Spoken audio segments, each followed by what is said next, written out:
અંબાજી ભાદરવી પૂનમના મહામેળાને લઈને લાખો પદયાત્રીઓ ગુજરાતના વિવિધ વિસ્તારોમાંથી પગપાળા મા અંબાના દર્શન માટે નીકળે છે. આ પદયાત્રીઓને સહાયરૂપ થવા માટે વિસનગર શહેરમાં તેમજ અંબાજીના રૂટ ઉપર ઘણા બધા કેમ્પો દ્વારા દર વર્ષે અવનવી સેવા અપાય છે. આ વર્ષે પણ વિસનગરના ક્ષત્રિય ઠાકોર સેના દ્વારા દર વર્ષે ભવ્ય કેમ્પનું આયોજન કરવામાં આવે છે. જાણીએ.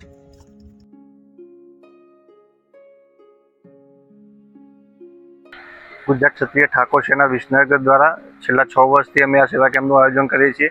આ 7મા વર્ષમાં પણ આપણે સેવા કેમ્પનું આયોજન કરેલું છે. આ સેવા કેમ્પની અંદર જમવાનું, રહેવાનું, ચા, પાણી, નાસ્તો અને નૂતન જનરલ હોસ્પિટલના સહયોગથી મેડિકલ સેવા પણ આપી રહ્યા છીએ. પદયાત્રીઓને રાતે મનોરંજન માટે સાંસ્કૃતિક કાર્યક્રમો પણ કરી રહ્યા છીએ.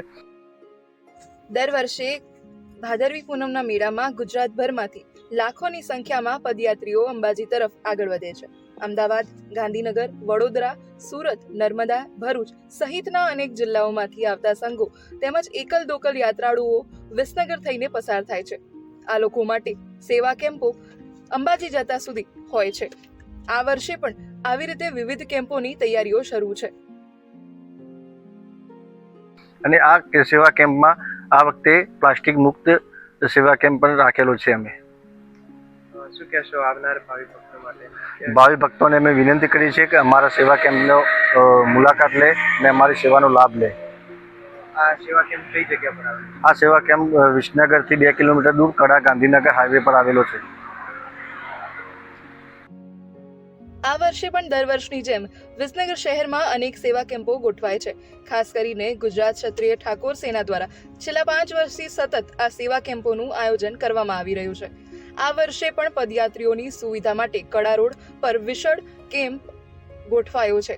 અહીં ભોજન, ગરમ નાસ્તો, ચા, પાણી, આરામ કરવાની વ્યવસ્થા ઉપરાંત તબીબી સારવાર માટે મેડિકલ ટીમ અને એમ્બ્યુલન્સની સુવિધા પણ હાજર છે. આ ઉપરાંત સરકારની ગાઈડલાઈન અનુસાર સેવા કેમ્પ પ્લાસ્ટિક મુક્ત રહેશે અને પર્યાવરણ જળવાય તે માટે ખાસ વ્યવસ્થાઓ ઊભી કરવામાં આવી રહી છે.